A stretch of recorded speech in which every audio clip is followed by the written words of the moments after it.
Hi friends, welcome to our channel. இதுக்கு முன்னாடி ஒரு வெத்தலை வீடியோ போட்டிருந்தேன், வெத்தலை செடியோட வீடியோ.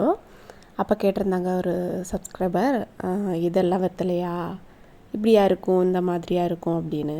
இது வந்து கொடி வெத்தலைன்னு சொல்லுவாங்க, இல்லைன்னா மருந்துக்கு யூஸ் பண்ணுற வெத்தலைன்னு சொல்லுவாங்க. நம்ம பாட்டிமா சாப்பிட்ற வெத்தலை கிடையாது.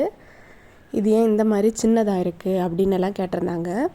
இது நான் வந்து வச்சுருக்கிறது வந்து பார்த்திங்கன்னா, நம்ம ரோஜா பூவெல்லாம் வளர்ப்போம்ல, தொட்டி, அதில் சின்ன தொட்டியில் தான் வளர்த்துருக்கேன். அதே கட்டிங்ஸ் எடுத்து என்னோடய சிஸ்டர் வீட்டில் இருக்கிறது.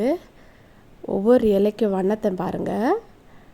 என் வீட்டில் இருக்கிறதுக்கும் இந்த செடிக்கும் வித்தியாசத்தை பாருங்கள். நம்ம வைக்கிற இடத்த பொறுத்து தான் அதுக்கு வளர்ச்சி இருக்கும். நான் சின்ன பாட்டில் வச்சுருக்கனால அது அந்த மாதிரி இருக்குது. இங்கே பாருங்கள், ஒரு கையளவு இருக்குது. அதே கட்டிங்ஸில் அவங்க பெரிய தொட்டியில் வச்சுருக்காங்க, அதனால் இந்த மாதிரி இருக்குது. இது வந்து கொடி வெத்தலைன்னு சொல்லுவாங்க. இது மருந்துக்கு மட்டும்தான் யூஸ் பண்ணுவாங்க. இது உங்கள் ஊரில் என்னெல்லாம் நேமில் சொல்லுவாங்க அப்படின்னு கமெண்ட் பண்ணுங்கள். அப்படியே மறக்காமல் நம்ம சேனலை சப்ஸ்கிரைப் பண்ணுங்கள்.